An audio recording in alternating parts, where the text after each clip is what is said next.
Update. Am I the a-hole for breaking up with my fiancée for telling her best friend she was not engaged? Original post.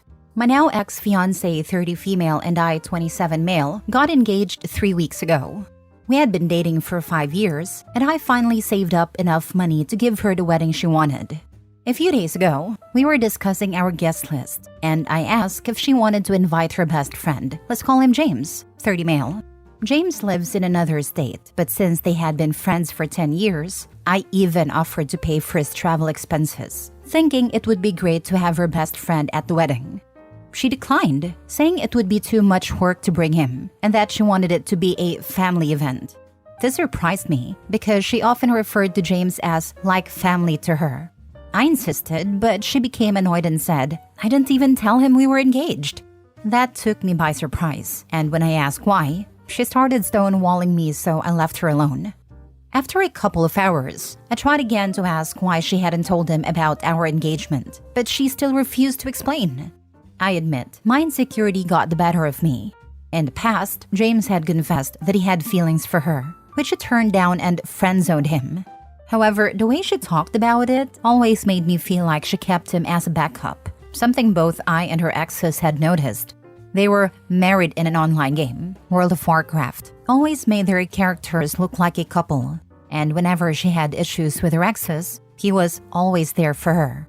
I told her that all of this made me uncomfortable, and if she wasn't planning to tell him about our engagement, she might as well consider herself single, because I wasn't going to marry someone who couldn't be honest.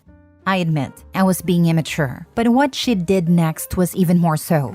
She texted him while showing me her phone and wrote something like, "Hey, just so you know, I was engaged, but not anymore," and sent it to him. At that point, I told her to pack her things and leave my house. Since she left, she's been calling me, but I've refused to answer. My mom even called me, saying that my ex had called her and told me I was an a-hole for ending things over such a ridiculous reason. So, am I the a-hole? Now for the top comments before reading the updates.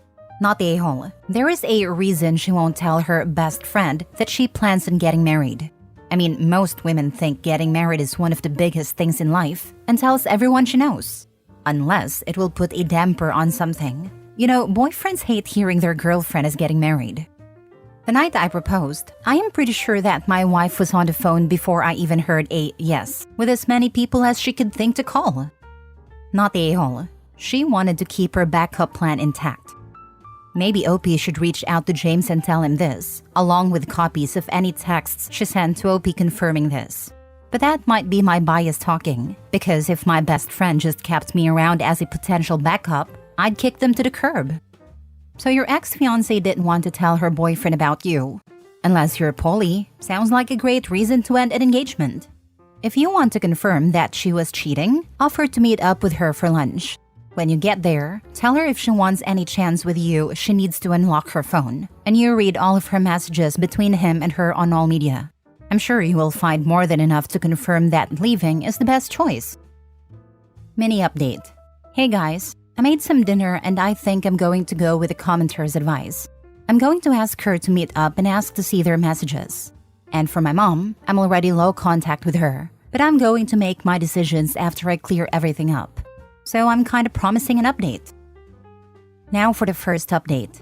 Hey guys, I just got home after talking to my still ex-fiancé, and since a lot of people asked for an update, here it is. But before that, I want to clarify a few things.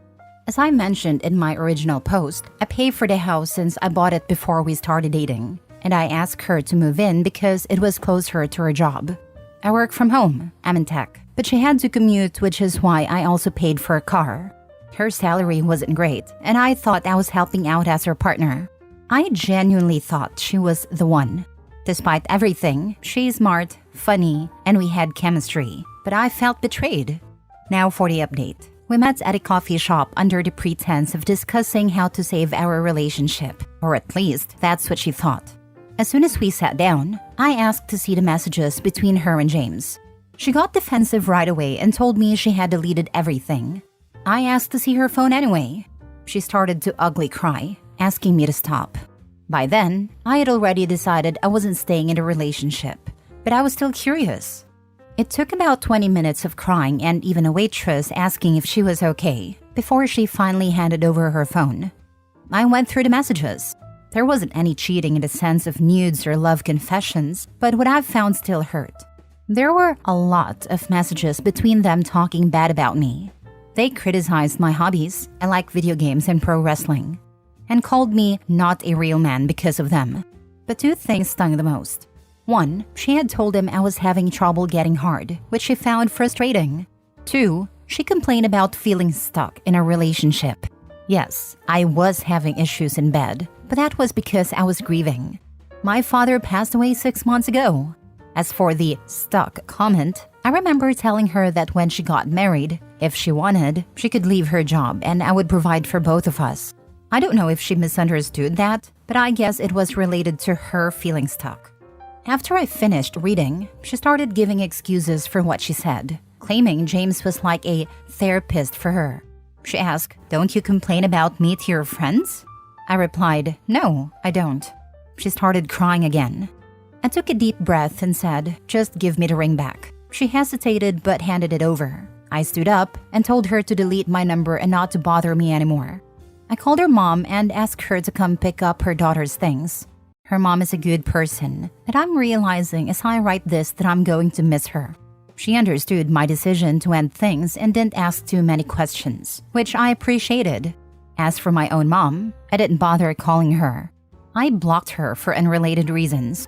I realized she's never really had my back in anything, and I've been trying too hard to save a relationship that's already failed. Before I wrap this up, I just want to clarify. I was never against her having male friends or any type of friends. People will cheat whether they have friends or not.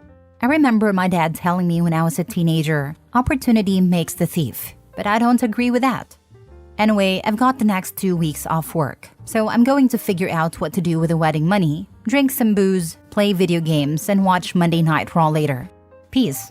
Edit. A couple of people have asked about the car. It's a 2015 Nissan Versa and she crashed it twice, both times rear-ending someone. I've never liked that car. The engine's weak, the interior feels cheap, and overall, it's just bad. So honestly, she can keep that piece of junk. I'd probably have better luck throwing it off a cliff than selling it. Dodged a ballistic missile. She did not want to be stuck with you. Then why cry for a marriage she doesn't want? Oh, but she's going to miss the wedding. That's what she wanted. Let's see if her best friend/boyfriend can provide her with one. Oh man, there are 4 billion women in this planet. Be patient. Yours will find her way to you, but not this POS. And a car payment, the free housing, utilities and food, don't forget that. Damn, that Redditor who recommended handing over her phone was spot on. Way to dodge that bullet. Your someone is out there. Second update. Her mom called me a few hours ago to check in and ask when she could come pick my ex's stuff. We also talked about the car, and she pretty much forbid me from letting her daughter keep it. Her reasons were, 1, I paid for it. 2, my ex wouldn't be able to maintain it.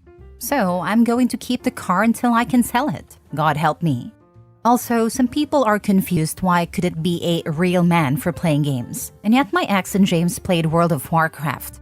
Honestly, that's on me for not being clear enough.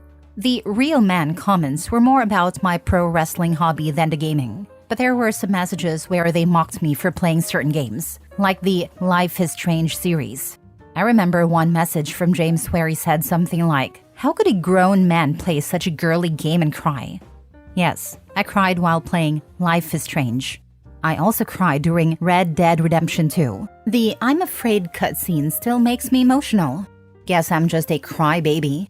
I also want to thank everyone who messaged me to talk about wrestling and games. It really helped take my minds off things.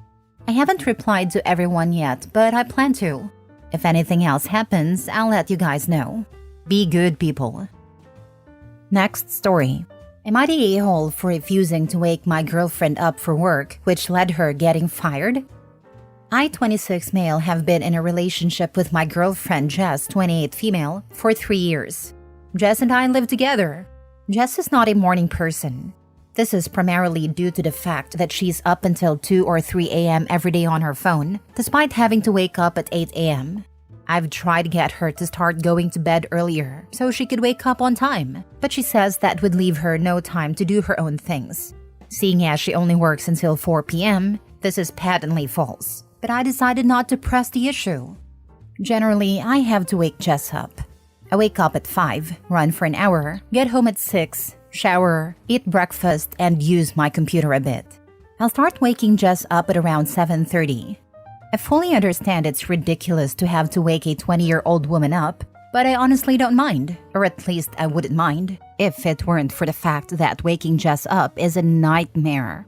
I start by gradually turning on the lights at 7:30, starting with a bedside lamp. Then I begin gently trying to wake her up. If she gets up around this time, she'll go to the bathroom and then I'll go back to the room to find her asleep again. The worst part about waking her up is she's so combative in the morning. She'll use expletives directed at me, insulting me, and then later when I bring up her words, she'll just say, "I was sleepy and out of it. What do you want me to do?" Well, last Friday, she pushed things a bit too far. I was waking Jess up as usual, and when she walked past me to go to the bathroom, she made this exaggerated dry heaving sound at me.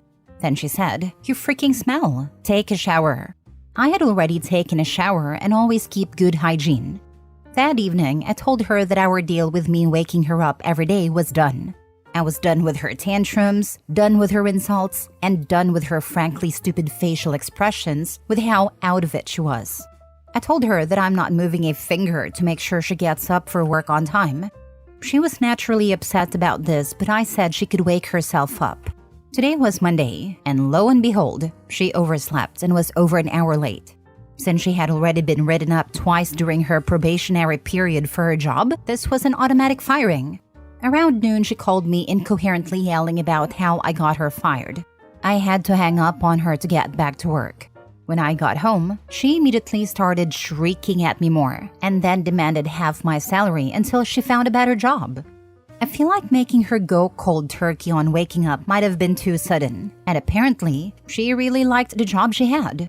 Should I have at least tried to wake her up? Boss, I'ma be real. She just sounds abusive. Not only does she sound abusive, but also incredibly incompetent. You're not her mom, not the a-hole.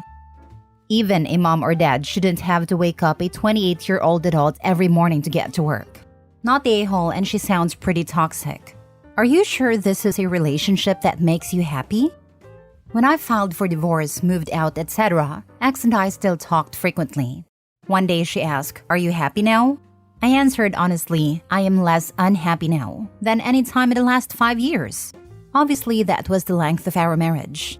I think she had an epiphany with that, and I didn't hear from her again really.